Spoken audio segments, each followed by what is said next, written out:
इंदौर के कपड़ा बाजार से मुसलमानों को क्यों निकाला जा रहा है? मुसलमानों का टोटल बॉयकॉट अभियान के पीछे क्या है वजह? पूरा सच समझने के लिए वीडियो को एंड तक देखिए।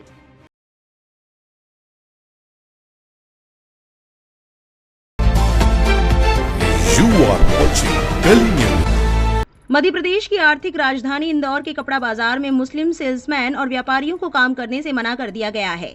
ये कोई प्रशासनिक या सरकारी आदेश नहीं है, बल्कि इंदौर 4 विधानसभा सीट से बीजेपी विधायक मालिनी गौड़ के बेटे एकलव्य सिंह गौड़ का फरमान है। इस मामले पर बीबीसी की टीम ने एकलव्य गौड़ से संपर्क करने की कोशिश की, लेकिन उन्होंने बात करने से इनकार कर दिया। बीबीसी की एक रिपोर्ट के मुताबिक शीतला माता कपड़ा बाजार के अध्यक्ष हेमा पंजवानी ने बताया कि 25 अगस्त को बंद कमरे की एक बैठक में एकलव्य सिंह गौड़ ने व्यापारियों के प्रतिनिधियों से बात की थी। इसी बैठक में शीतला माता कपड़ा बाजार के व्यापारियों के प्रतिनिधियों के लिए ये फरमान जारी किया। इसके बाद एकलव्य सिंह गौड़ ने स्थानीय मीडिया को कई बार दिए अपने बयान में कहा, मेरे पास कई बार लव जिहाद की शिकायतें आ चुकी हैं। ये षड्यंत्र अब कोई कल्पना या मनगढ़ंत बात नहीं है। हमारे कपड़ा बाजार में ज्यादातर महिलाएं आती हैं और मुस्लिम सेल्समैन उन्हें लव जिहाद में फंसा लेते हैं। हालांकि एकलव्य सिंह गौड़ भले ही निर्वाचित प्रतिनिधि नहीं है, लेकिन बाजार में उनकी बातों का खूब वजन है। शीतला माता कपड़ा बाजार के अध्यक्ष हेमा पंजवानी ने बीबीसी से कहा, हमारे एकलव्य भैया का आदेश था कि बाजार से मुस्लिम सेल्समैन और व्यापारियों को बाहर निकाला जाए। उनके पास कई बार लोग लव जिहाद के मुद्दे को लेकर गए थे। बीजेपी के अल्पसंख्यक मोर्चा के प्रदेश अध्यक्ष एजाज अंसारी ने बीबीसी से कहा कि वो फिलहाल टूर पर है और लौटने के बाद इस मामले को डिटेल में समझेंगे और फिर उचित कदम उठाएंगे। इंदौर पुलिस के अतिरिक्त पुलिस उपायुक्त राजेश दंडोतिया ने बीबीसी से कहा कि अब तक उनके पास ऐसी कोई शिकायत नहीं आई है। वहीं विधायक मालिनी गौड़, मेयर पुष्यमित्र भार्गव, इंदौर बीजेपी अध्यक्ष सुमित शर्मा और वरिष्ठ नेता कैलाश विजयवर्गीय ने इस पर टिप्पणी करने से इनकार कर दिया। इस बीच जिहादी मानसिकता से छुटकारा दिलाने के लिए धन्यवाद के पोस्टर इंदौर के बाजार में कुछ और हकीकत बयां कर रहे हैं। बीबीसी की टीम जब इस मामले के तह तक जाने के लिए 25 सितंबर को इंदौर पहुंची तो कई मुस्लिम सेल्समैन नौकरी से निकाले जा चुके थे और कई मुस्लिम व्यापारी अपनी दुकानें खाली कर चुके थे या करने वाले थे।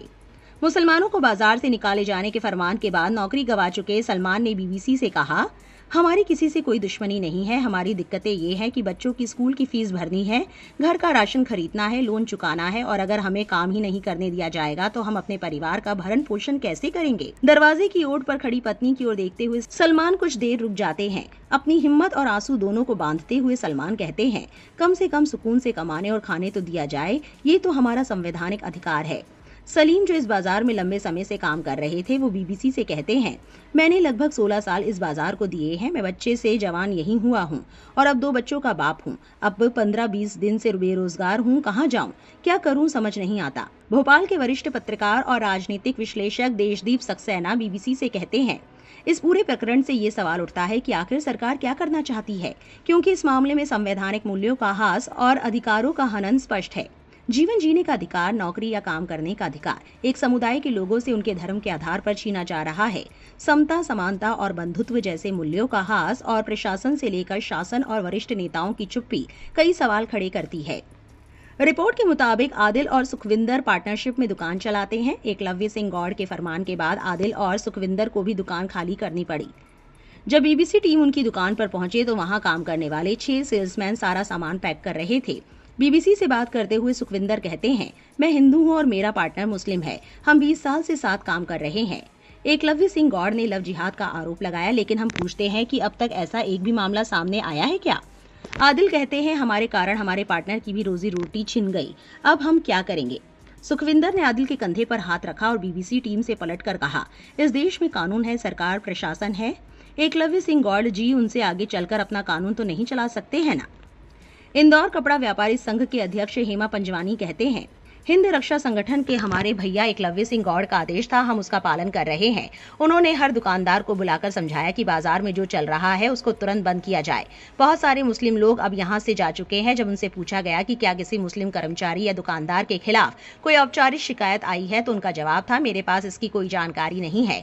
नौकरी से निकाले जा चुके एक मुस्लिम सेल्समैन ने नाम ना छापने की शर्त पर बीबीसी से कहा, एकलव्य सिंह गौड़ हिंदू व्यापारियों पर दबाव बना रहे हैं ताकि खुद को हिंदूवादी नेता साबित कर सके, चाहे इसमें मुस्लिमों और उनके परिवारों की जिंदगी बर्बाद ही क्यों ना हो।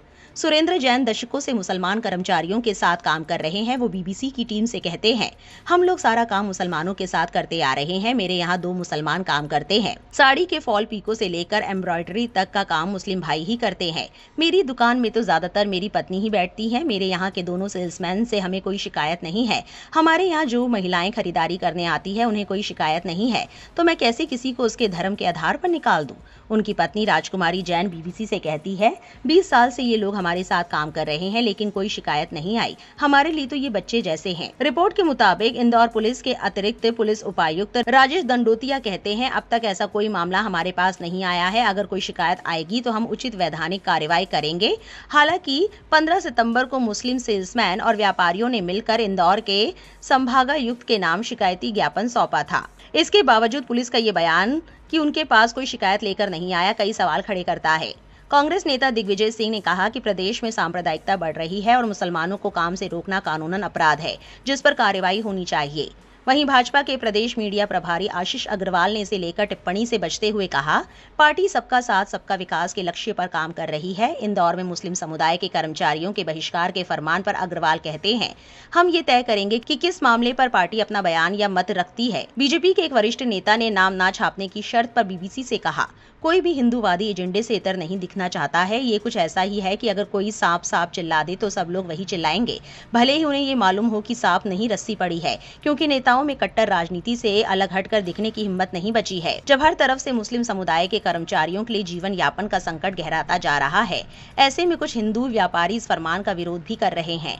शीतला माता मार्केट में दशकों से हिंदू और मुसलमान साथ साथ व्यापार करते आए हैं, लेकिन अब माहौल बदल रहा है। स्थानीय नेताओं के बयानों और वरिष्ठ भाजपा नेताओं की चुप्पी ने इस तनाव को और गहरा किया है। फिलहाल मुसलमान सेल्समैन और व्यापारियों के लिए रोजगार खोने का डर और सामाजिक असुरक्षा का अनुभव शहर के माहौल को बदल रहा है। आप इस पूरे मामले को किस तरह से देखते हैं, कमेंट में अपनी राय जरूर लिखें और ऐसी और वायरल अपडेट के लिए हमारे चैनल से जुड़े रहें।